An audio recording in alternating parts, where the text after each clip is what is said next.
자, 이번 강의에서는 리눅스를 실행시키자마자 뜨는 첫 화면이 있어요. 그 첫 화면에 여러 가지 막 흰색들의 글씨가 뜨는데 그 글씨의 의미를 좀 몇 가지 해석해보고 넘어갈 거고, 그리고 기본적인 조작법에 대해서 알려드릴 겁니다.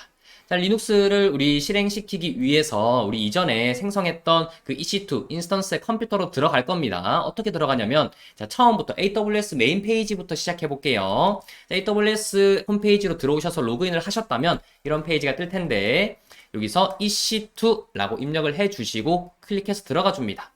그럼 우리 이전에 생성해뒀던 인스턴스가 있을 거예요. 이 인스턴스가 우리가 빌려왔던 AWS로부터 빌려왔던 컴퓨터라고 얘기를 했습니다. 컴퓨터를 의미한다라고 얘기를 했습니다. 클릭해 주시고, 자, 인스턴스 ID 생성되어 있는 컴퓨터가 있네요. 이거 클릭해서 들어가 줍니다. 그리고 이 컴퓨터에 원격 접속하기 위해서 연결 버튼 눌러줄게요.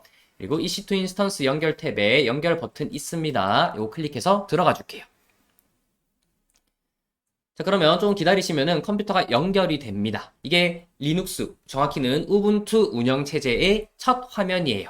그래서 첫 화면에서, 자, 여기에 모든 여러 가지 막 복잡한 글씨들이 많이 뜨는데, 리눅스를 처음 배우는 입장에서는 이 글씨들의 의미를 전부 다 이해할 필요는 없습니다. 제가 딱 이해하고 있으면 되는 포인트만 알려드릴게요.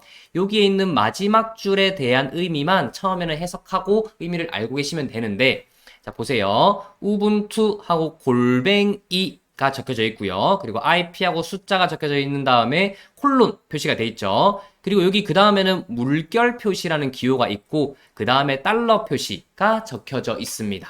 이런 식으로 이 첫 화면의 마지막 문장이 구성되어 있는데 이 마지막 줄을 이제 하나씩 해석해 볼 거예요.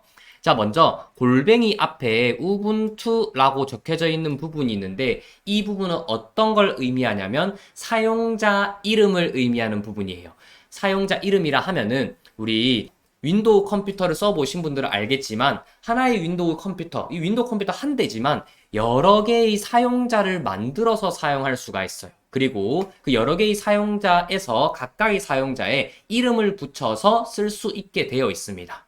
근데 이 리눅스라는 환경도 이런 식으로 여러 사용자를 만들어서 쓸 수 있고 그 사용자의 이름을 붙여서 쓸 수 있어요. 그래서 처음에는 우리 컴퓨터 여기 밑에 보시면은 우분투라고 이름이 붙여져 있는데 컴퓨터를 생성하는 순간 기본 값으로 우분투라는 사용자를 만들어서 이 우분투 환경을 세팅해 준 거예요. 그래서 우분투라는 사용자가 이미 생성되어 있고 그 사용자로 우리는 이 컴퓨터에 접속한 거구나 라고 이해를 하시면 됩니다. 그래서 다시 정리하자면 이 골뱅이 앞에 있는 부분은 뭐다? 사용자 이름이구나 라고 이해를 하시고요. 그리고 골뱅이 뒤에 여기에 있는 값은 뭐냐면 공식적인 명칭으로는 호스트 이름이라고 부르는데 말이 어렵죠? 쉽게 바꾸면은 컴퓨터 이름인 거예요. 이 컴퓨터 한 대를 보고 이름을 붙여놓은 건데 이런 식으로 기본값으로 이름을 붙여놨습니다. 이 이름을 붙인 기준은 이 컴퓨터의 IP 주소, 이 프라이빗 IP 주소가 있거든요. 이 IP 주소를 가지고 기본값으로 이렇게 컴퓨터 이름을 지어놨어요. 이 컴퓨터 이름은 나중에 바꿀 수 있어요. 그냥 처음 기본값으로만 이렇게 설정될 뿐입니다. 그래서 골뱅이 뒤에 있는 여기 있는 값이 뭐다? 컴퓨터 이름, 호스트 이름을 뜻하는구나 라고 알고 계시면 됩니다. 이 콜론 뒤에 이 물결표라는 기호가 있는데 이 물결표 대신에 여러 가지 이제 값들이 들어갈 수 있어요. 여기에 있는 이 들어가는 값들이 어떤 걸 의미하냐면 현재 내가 들어와 있는 이 컴퓨터에서 들어와 있는 경로를 뜻합니다. 그래서 이 경로를 뜻하는데 물결표라는 경로는 사용자의 홈 디렉토리라는 걸 의미해요. 근데 제가 홈 디렉토리가 뭔지 설명드리지 않았어요. 이건 나중에 다시 자세하게 설명해 드리겠습니다. 지금 여기 이 물결표는 여기에 들어와 있는 값들은 내가 지금 속해 있는 뭔가 경로를 의미하는구나, 내가 속해 있는 이 컴퓨터에서의 위치를 의미하는구나 정도만 알고 넘어가시기 바랍니다. 자, 그러면 그 다음에 이제 마지막으로 달러 표시처럼 돼 있는 게 있어요. 이 달러 표시는 지금 내가 뭔가 명령어를 사용자가 명령어를 입력하기를 기다리고 있는 상태다 라고 알고 계시면 됩니다. 그럼 다시 이걸 막 바꿔서 얘기하면은 내가 지금 명령어를 입력할 수 있는 상태구나 라고 이해하시면 됩니다. 여기 키보드를 입력해 보시면은 이런 식으로 막 입력할 수 있거든요. 이렇게 입력할 수 있는 이유가 명령어 입력을 기다리고 있는 상태라서 입력할 수 있구나 라고 해석을 하시면 됩니다. 이 터미널 화면에서 마지막 줄을 보고 쭉 해석을 해봤습니다. 그럼 여기서 우리가 기본 조작법을 한번 익혀볼 거예요. 기본 조작법이 그렇게 어렵지 않습니다. 우리 윈도우나 맥에서 쓰던 그런 조작법이랑 비슷한 게 엄청 많아요. 우리가 어떤 글자를 입력하려면 어떻게 해야 되냐? 우리 키보드로 입력하면 되죠. 입력하는 대로 이렇게 글자가 쭉 작성이 잘 됩니다. 그리고 엔터 한번 눌러볼게요.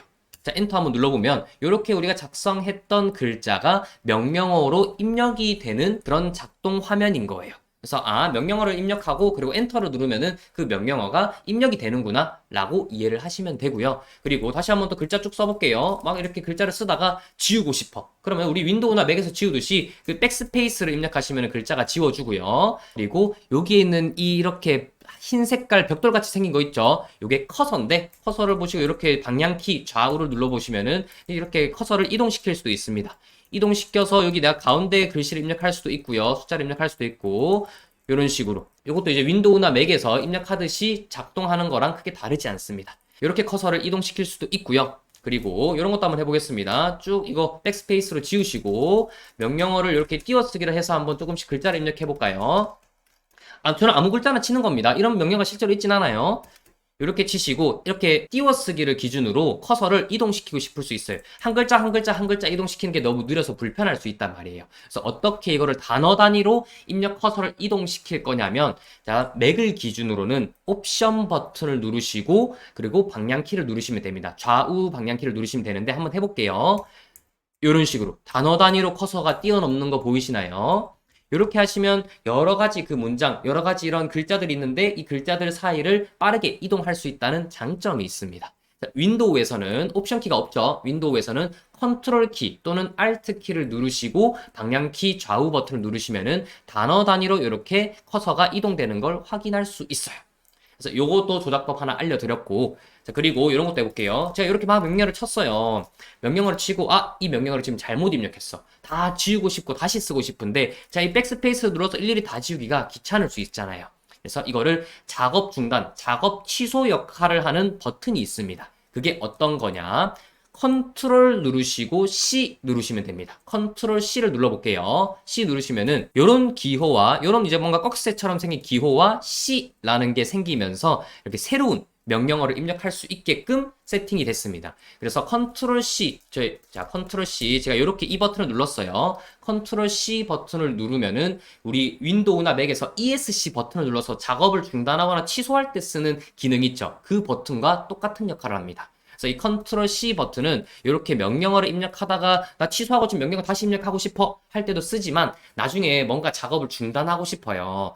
그럴 때도 컨트롤 C 버튼을 씁니다. 이 리눅스에서는 ESC 대신에 컨트롤 C 버튼을 활용해서 그런 취소와 같은 역할을 많이 사용하게 됩니다. 그리고 자 다시 컨트롤 C를 누르면서 이것도 하나 짚어드릴게요. 컨트롤 C를 여기서 여러 번 한번 눌러보세요. 컨트롤 C, C, C, 컨트롤 C 계속 누르시면은 저기 보시면은 꺽쇠하고 C라는 값들이 계속 찍히는 걸 볼 수 있어요. 꺽쇠 C에서 여기에 이렇게 꺽쇠라는 기호는 어떤 걸 뜻하냐면 컨트롤 키를 눌렀다는 표시인 거예요. 컨트롤 키와 C 버튼을 눌렀구나 라는 게 여기 리눅스 화면에 찍힌 겁니다. 그래서 이게 왜 갑자기 나는 컨트롤 C 눌렀는데 이런 꺽쇠가 왜 찍혔지? 라고 의문을 가질 수 있으니 제가 설명 한번 드린 거예요. 자, 그럼 다시 정리 한번 해봅시다. 뭔가를 내가 작업을 취소하고 싶거나 입력하던 명령어를 취소하고 싶을 때 어떤 버튼을 누르냐? 컨트롤 C를 눌러서 작업을 취소하시면 됩니다. 요까지 알고 계셔야 되고요. 자, 그런 다음에 막 이렇게 명령어를 많이 쳐서 이 화면이 너무 지저분한 거예요. 새로 입력하고 싶어. 새로 깔끔한 창에서 터미널 창에서 명령어를 입력하고 싶을 때 어떤 걸 쓰시냐? 영어로 클리어라고 입력합니다. 클리어라고 입력하시고 엔터 눌러줄게요.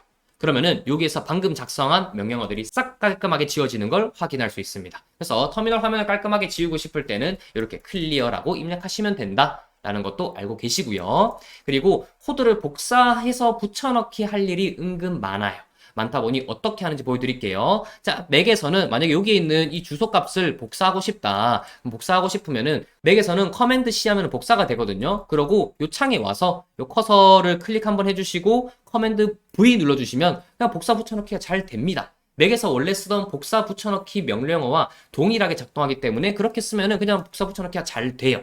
그런데 윈도우는 여기서 윈도우 복사할 때 우리 뭐 쓰냐? 컨트롤 C 해서 복사하시죠. 복사하시는데 이 리눅스 명령어에서 컨트롤 V를 해보시면은 붙여넣기가 안 되는 걸 확인할 수 있을 거예요. 윈도우에는 붙여넣기 할 때 컨트롤 V가 아니라 어떻게 해야 되냐? Shift Insert를 눌러야 이런 식으로 붙여넣기가 잘 될 겁니다.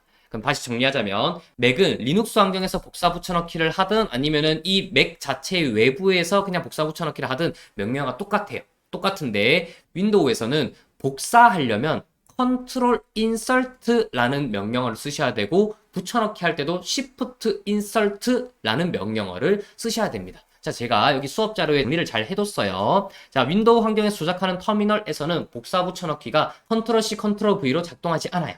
그래서 이런 명령어를 리눅스 이런 터미널 창에서는 이런 명령어를 쓰셔야 복사 붙여넣기가 정상적으로 잘 이루어질 거다라는 거를 알려드린 겁니다. 그래서 요거까지도 잘 정리해 두시고 기억을 해 두시기 바랍니다.